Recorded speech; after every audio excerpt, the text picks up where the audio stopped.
রাধে রাধে। আজ আমি আবার এক শ্রীকৃষ্ণের কথা নিয়ে এলাম। কুরুক্ষেত্রের যুদ্ধে অষ্টাদশ দিন। যুদ্ধের শেষ প্রান্তে সহদেবের হাতে ধরাশালী হল শকুনি।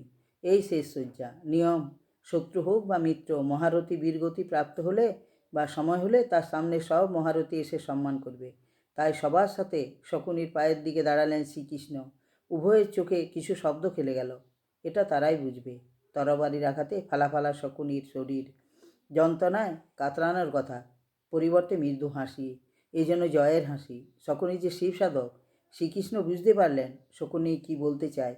শ্রীকৃষ্ণ ও শকুনির উদ্দেশ্য তো এক, কৌরব বংশের ধ্বংস। কিন্তু কালের চক্রে শকুনি হলো খল, দুরাত্মা, শ্রীকৃষ্ণ হলো ভগবান। শ্রীকৃষ্ণ মনে মনে বলে, হে শকুনি, তোমাকে যে সার্বিকভাবে জানবে সে কখনোই ঘৃণা করবে না। সার্থক তোমার দেশপ্রেম, একা তুমি সমগ্র গন্ধর্ব দেশটাকে জিতিয়ে দিলে। উদ্যত কুরুশ্রেষ্ঠ ভীষ্ম জোরপূর্বক গান্ধারীর বিবাহ দিলে অন্ধরাজার সাথে। তোমার ভগ্নী স্নেহ দূর থেকে শোনা যেত। রাতের অন্ধকারকে তীব্র ভয় পেত গান্ধারী। তুমি তার জন্য কাঁচের পাত্রে জোনাক পোকা সংগ্রহ করে রাস সুন্দর করে দিতে।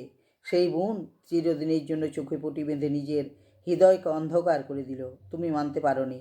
গান্ধারী বিধবার যোগ ছিল, তাই একটি ছাগলের সাথে বিয়ে দিলে ছাগলটিকে হত্যা করা হয়। এই কথা যাতে প্রচার না হয়, তাই ভীষ্ম সুবল রাজা সহ শত পুত্রকে বন্দি করে এক গুপ্ত গৃহে তিলে তিলে মারার চক্রান্ত করে। সারাদিনে বরাদ্দ সবার জন্য একটি পোড়া রুটি। এত বড় নরপিশাচ একমাত্র কুরুবংশেরই সম্ভব। সেখানেই তোমার আসল জন্ম। সবাই অভুক্ত থেকে ওই একটি রুটি বরাদ্দ হলো তোমার জন্য। হে সুন্দর শকুনি, সুন্দর দেশ গান্ধারের ভবিষ্যৎ রাজা, এই ছোট্ট গুপ্ত অন্ধকারে কুপচিতে খাদ্য আলোর অভাবে তুমি হয়ে গেলে কৃষকায়। শীর্ণ দীর্ঘ আঙুল, এক চোখ ছোট, খোনা গলা, বাজপাখি ঠোঁটের মতো নাক ও ফ্যাকাশে শরীর, সবাই মরে গেল। রইলে তুমি, তোমার বাবার শরীরে অস্থি নির্মিত পাশা। তুমি সম্মুখে লড়াই করতে পারতে না এই কুরুদের সাথে। তাই নিল কূট কৌশল। এইটাই বুদ্ধির যুদ্ধ। আমি শ্রীকৃষ্ণ জানি সবাই তোমাকে যুগে যুগে হেয় করবে। এটাই নিয়ম। কেউ অতীত খোঁজে না, সবাই অপরাধ দেখে। কেন সে অপরাধ করল খোঁজ করে না। আগামী কলির ভারত তাই হতে যাচ্ছে। কলির ভারতে শিশুর খাবার কেড়ে নেওয়া হবে, লুণ্ঠিত হবে নারীর ইজ্জত।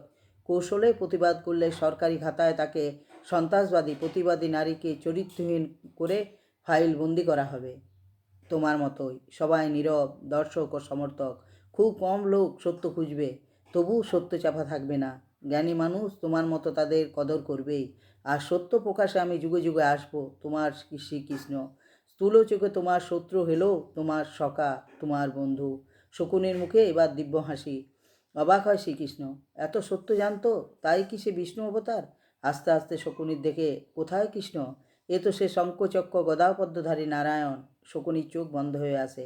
সবার অলক্ষ্যে শকুনি বুক থেকে আসা তীব্র আলোকশিখা শ্রীকৃষ্ণের শরীরে মিশে যায়। অন্ধকার নামে যমুনার জলে ভেসে আসে মোহনবাসী সুর। রাধে রাধে।